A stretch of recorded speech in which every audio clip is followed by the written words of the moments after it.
Hello everyone, welcome to my YouTube channel Bareilly Pharma. आज की video में हम जानेंगे हाइपरटेंशन को आसान तरीके से। तो चलिए स्टार्ट करते हैं। सबसे पहले देखते हैं इंट्रोडक्शन ऑफ हाइपरटेंशन। हाइपरटेंशन का परिचय। Hypertension means abnormally high blood pressure in arteries. जो आर्टरीज में जो ब्लड का प्रेशर होता है वह एबनॉर्मल हो जाता है, उसी को क्या कहते हैं? हाइपरटेंशन कहते हैं। जब हमारे हार्ट से ब्लड हाई प्रेशर में आर्टरीज में फ्लो करता है तब उसे ही हाइपरटेंशन कहते हैं। मतलब कि ये हमारी ब्लड की आर्टरीज हैं, इनमें ब्लड का क्या हो रहा है? फ्लो हो रहा है।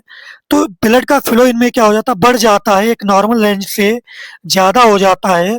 उसी को क्या कहते हैं? हाइपरटेंशन कहते हैं। आगे देखते हैं। अगर बीपी लगातार 140/90 mmHg या इससे ज़्यादा रहता है तो इसे ही हाइपरटेंशन कहते हैं। यानी कि जो हमारी नॉर्मल रेंज थी वह 120/80 mmHg थी। अगर इससे ज़्यादा 140/90 mmHg या फिर इससे भी ज़्यादा हमारा ब्लड प्रेशर हो जाता है तो उसको ही हाइपरटेंशन कहते हैं। क्लियर?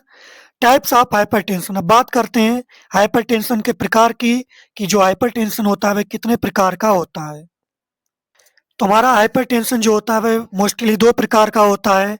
एक प्राइमरी हाइपरटेंशन और दूसरा हमारा हो जाता है सेकेंडरी हाइपरटेंशन। क्लियर? प्राइमरी और सेकेंडरी हाइपरटेंशन। प्राइमरी हाइपरटेंशन में क्या होता है? ये सबसे कॉमन टाइप है। जो प्राइमरी हाइपरटेंशन होता है वह कॉमन टाइप होता है।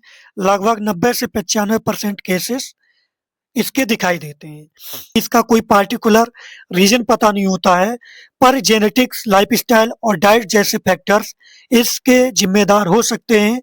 यानी कि इन सभी चीज़ों से प्राइमरी हाइपरटेंशन हो सकता है, लेकिन कोई क्लियर रीज़न नहीं पता है कि प्राइमरी हाइपरटेंशन किससे होता है।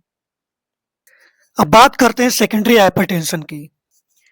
जब हाई ब्लड प्रेशर किसी डिजीज या ड्रग की वजह से होता है, जैसे kidney disease, hormonal disorders, pregnancy या कुछ मेडिसिन जैसे ओरल कंट्रासेप्टिव्स या कॉर्टिकोस्टेरॉइड्स, तो इसको ही क्या कहते हैं? सेकेंडरी हाइपरटेंशन कहते हैं। क्लियर? अब बात करते हैं कि हाइपरटेंशन के कॉजेज क्या हैं। हाइपरटेंशन किन कारणों से होता है? तो हाइपरटेंशन हमारा जिन कारणों से होता है उनमें सबसे पहला कारण हमारा है हाई साल्ट इंटेक। क्या रहेगा भाई? ज़्यादा मात्रा में सोडियम खाना या ज़्यादा मात्रा में नमक का यूज करना। उसके अलावा ओबिसिटी। अगर कोई व्यक्ति मोटा है तो मोटापे से भी हाइपरटेंशन हो सकता है। स्ट्रेस और एंजाइटी से भी हो सकता है।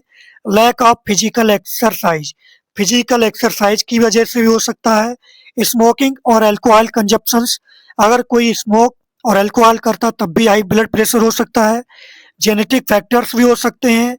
किडनी डिजीज या फिर हार्मोनल डिसऑर्डर्स या फिर हार्मोनल इम्बैलेंस की वजह से भी हाइपरटेंशन हो सकता है। तो ये सभी हमारे क्या थे? कॉजेस थे ऑफ हाइपरटेंशन। अब बात करते हैं पैथोफिजियोलॉजी या फिर रोग का क्रिया विज्ञान। हाइपरटेंशन में कार्डियक आउटपुट और पेरिफेरल रेसिस्टेंट बढ़ जाता है, जिसकी वजह से ब्लड वेसल्स क्या हो जाती है? नैरो हो जाती हैं। जब ब्लड वेसल्स नैरो होती हैं तो हार्ट को ज़्यादा फोर्स लगाना पड़ता है ब्लड को पंप करने के लिए। सिंपल सी बात है, जब ब्लड वेसल्स नैरो मतलब पतली हो जाएंगी तो हार्ट को ज़्यादा फोर्स लगाना ही पड़ेगा ब्लड को पंप करने के लिए। जब ज़्यादा फोर्स लगता है तो लंबे समय तक ये कंडीशन हार्ट में रहती है। तब क्या होती है? तब किडनी और ब्रेन क्या हो सकती हैं? डैमेज हो सकती हैं और इसी वजह से हाइपरटेंशन होता है। ये हमारी थी पैथोफिजियोलॉजी ऑफ हाइपरटेंशन। अब बात करते हैं सिम्टम्स ऑफ हाइपरटेंशन। जब हाइपरटेंशन होता है तो कौन कौन से लक्षण हमारी बॉडी में दिखाई देते हैं? हाइपरटेंशन को साइलेंट किलर भी कहा जाता है, क्योंकि इसकी शुरुआती लक्षण नहीं होते हैं, इसलिए इसको साइलेंट किलर कहते हैं। याद रखेंगे। कुछ कॉमन सिम्टम्स हैं जैसे कि हेडेक यानी कि सिर में दर्द, डाइजीनेस चक्कर आ सकते हैं, फैटिग्यू थकान रह सकती है।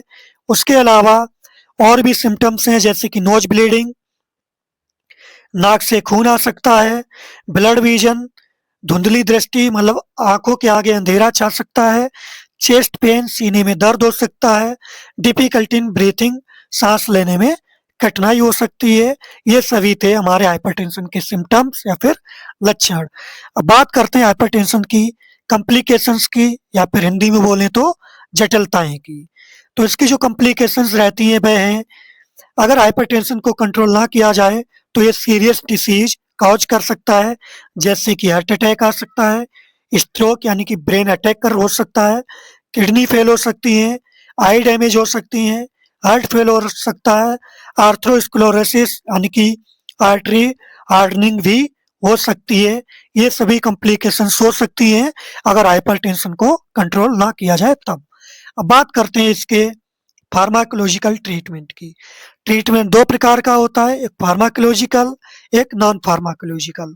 फार्माकोलॉजिकल ट्रीटमेंट ऐसा ट्रीटमेंट होता है जिसमें हम किसी ड्रग को यूज करते हैं, उसको फार्माकोलॉजिकल ट्रीटमेंट कहते हैं, और जिसमें हम किसी ड्रग का यूज ना करें उसको हम नॉन फार्माकोलॉजिकल ट्रीटमेंट कहते हैं। तो फार्माकोलॉजिकल ट्रीटमेंट देखते हैं। हाइपरटेंशन का ट्रीटमेंट मेनली ड्रग्स, एंटी हाइपरटेंसिव्स और लाइफस्टाइल चेंजेस से होता है। अब बात करते हैं सबसे पहले ड्रग की कैटेगरी की, तो हम ले सकते हैं डायरोटिक्स। डायरोटिक्स को दूसरा नाम है वाटर पिल्स, यानी कि डायरोटिक्स को क्या कहते हैं, वाटर पिल्स भी कहते हैं। अब वाटर पिल्स या डायरोटिक्स में कौन कौन सी ड्रग्स आती हैं और ये काम कैसे करते हैं, तो जैसे कि थायाजाइड्स, हाइड्रोक्लोरोथायाजाइड, उसके अलावा फ्यूरोसेमाइड, ये दोनों हमारी ड्रग डायरेटिक्स के हैं। ये क्या करते हैं, किडनी से एक्स्ट्रा सोडियम और वाटर को निकालकर बीपी को कम करती हैं। सेकंड हमारी जो क्लास रहेगी वह रहेगी बीटा ब्लॉकर। बीटा ब्लॉकर्स की बात करें तो प्रोपेनोलॉल, एटिनोलॉल, टाइमोलॉल, ये सभी हमारी क्या है, बीटा ब्लॉकर की ड्रग होती हैं। ये कैसे काम करती हैं, ये हार्ट रेट और कार्डियक आउटपुट कम करके बीपी को घटाती हैं। अब बात करते हैं एसीई इनहिबिटर्स।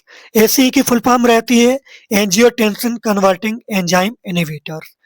एग्जाम्पल की बात करें तो कैप्टोप्रिल, एनालाप्रिल, ये दोनों हमारी एसीई इनहिबिटर्स की ड्रग हैं। ये एंजियोटेंसिन सेकेंड फॉर्मेशन को रोकते हैं, जिससे ब्लड वेसल्स क्या हो जाती हैं, नैरो से रिलैक्स होती हैं, जिसकी वजह से बीपी कम होता है, यानी कि जो ब्लड का फ्लो है हार्ट के थ्रू वो नॉर्मल हो जाता है और बीपी भी नॉर्मल हो जाता है। क्लियर। आगे देखते हैं एंजियोटेंसिन सेकेंड रिसेप्टर ब्लॉकर, जिसे शॉर्ट में बोलते हैं ARBS। ARBS इसकी ड्रग की बात करें तो लोसार्टम या फिर वालसार्टम, ये दोनों ड्रग हैं। ये क्या करती है, एंजियोटेंसिन सेकेंड की एक्शन ब्लॉक करती है, जिसकी वजह से बीपी कम होता है। नेक्स्ट हमारी जो क्लास रहेगी वह रहेगी कैल्शियम चैनल ब्लॉकर। एग्जाम्पल की बात करें तो अम्लोडाइपिन, नाइपिडाइपिन, ये दोनों ड्रग हमारी कैल्शियम चैनल ब्लॉकर की हैं। ये कैसे काम करती हैं, ये कैल्शियम एंट्री को रोकती हैं स्मूथ मसल सेल्स में, जिससे आर्टरीज होती है वो डायलेट हो जाती हैं, जिसकी वजह से बीपी कम होता है। अब बात करते हैं अल्फा ब्लॉकर्स की, तो अल्फा ब्लॉकर्स की एग्जाम्पल की बात करें तो हमारे प्राजोसिन, डॉक्साजोसिन, ये दोनों हमारी अल्फा ब्लॉकर्स की ड्रग्स हैं। ये पेरिफेरल रेजिस्टेंस को घटाती हैं, जिससे बीपी रिड्यूस होता है। Next centrally acting drugs. Centrally acting drugs की बात करें तो क्लोनिडेन एंड मिथाइल डोपा, ये दोनों हमारी सेंट्रल एक्टिंग की ड्रग हैं। ये ब्रेन में सिंपैथेटिक एक्टिविटी कम करती हैं और बीपी को कंट्रोल करती हैं। क्लियर। तो ये था हमारा फार्माकोलॉजिकल ट्रीटमेंट। अब बात करते हैं नॉन फार्माकोलॉजिकल ट्रीटमेंट की। रेगुलर एक्सरसाइज करनी चाहिए, स्मोकिंग अल्कोहल से बचना चाहिए, हेल्थी वेट मेंटेन करना चाहिए, स्ट्रेस को कंट्रोल करना चाहिए। उसके अलावा ईट मोर फ्रूट्स एंड वेजिटेबल, ज़्यादा से ज़्यादा फ्रूट्स और वेजिटेबल्स खाएं। मॉनिटर निगरानी कैसे करेंगे, रेगुलर बीपी चेकअप करेंगे, किडनी फंक्शन टेस्ट कराएंगे, आई एंड हार्ट एग्जामिनेशंस करेंगे। क्लियर। ये था हमारा बीपी यानी कि हाइपरटेंशन। आज हमने जाना हाइपरटेंशन का definitions, causes, pathophysiology, symptoms and pharmacological and non pharmacological treatment. अगर वीडियो पसंद आई हो तो लाइक करना ना भूलें। कमेंट में बताएं अगला टॉपिक कौन सा चाहिए। चैनल को सब्सक्राइब करें ताकि अगले वीडियो का नोटिफिकेशन सबसे पहले मिले। धन्यवाद दोस्तों, मिलते हैं अगले वीडियो में एक नए टॉपिक के साथ। Thank you.